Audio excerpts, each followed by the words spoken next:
ಅಮ್ಮ ಇವಾಗ ನಂಗೆ 25 ವರ್ಷ ಆಗೋಯ್ತಲ್ಲಮ್ಮ, ನೀನು ಹುಡ್ಕಕ್ ಸ್ಟಾರ್ಟ್ ಮಾಡು ಇವಾಗ್ಲೇನೆ. ಆಮೇಲೆ ಏನಾದ್ರು ಲೇಟ್ ಆಗಿ ಮದುವೆ ಆಗ್ಬಿಟ್ರೆ, 2 ವರ್ಷ ಹೋಗ್ಬಿಟ್ರೆ ನಾನು ಅಜ್ಜಿ ಬೇರೆ ಆಗ್ಬಿಡ್ತೀನಿ. ಅಮ್ಮ ನನ್ನ ಫ್ರೆಂಡ್ಸ್ ಎಲ್ಲ ಸೇರಿ ಟ್ರಿಪ್ಗೆ ಹೋಗ್ತಾ ಇದಾರಂತೆ. ಟ್ರಿಪ್ಪ? ನಾನ್ ಯಾವ ಟ್ರಿಪ್ಗೂ ನಾನ್ ಬರಲ್ಲ ಅಂತಾನೆ ಹೇಳ್ದೆ. ನಾನ್ ಇವಾಗ ದೇಶ ಸುತ್ತಿ ಏನ್ ದಬ್ಬಾಕ್ಬೇಕಾಗಿದೆ ಹೇಳು?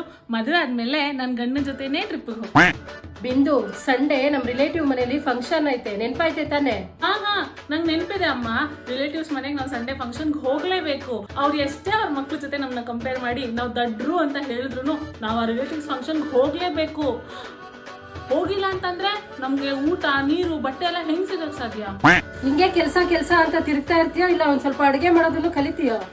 ಬನ್ನಿ ಅಮ್ಮ, ನಾನು ಎಷ್ಟೇ ಸೆಲ್ಫ್ ಇಂಡಿಪೆಂಡೆಂಟ್ ವುಮೆನ್ ಆಗಿದ್ರು ದಿನ ಆಫೀಸ್ಗೆ ಹೋಗಿ ಬಂದ್ರು ಆಫೀಸ್ಗೆ ಹೋಗಿ ಬಂದ್ಮೇಲೆ ನನ್ ಗಂಡಂಗೆ ಒಂದ್ ಒಳ್ಳೆ ಅನ್ನ ಸಾರು ಪಲ್ಯ ಎಲ್ಲ ಮಾಡ್ಕೊಟ್ಟಿಲ್ಲ ಅಂತಂದ್ರೆ ನಾನು ಒಳ್ಳೆ ಲಾಯಕ್ಕಾದ ಹೆಂಡತಿ ಆಗಕ್ ಹೆಂಗ್ ಸಾಧ್ಯ?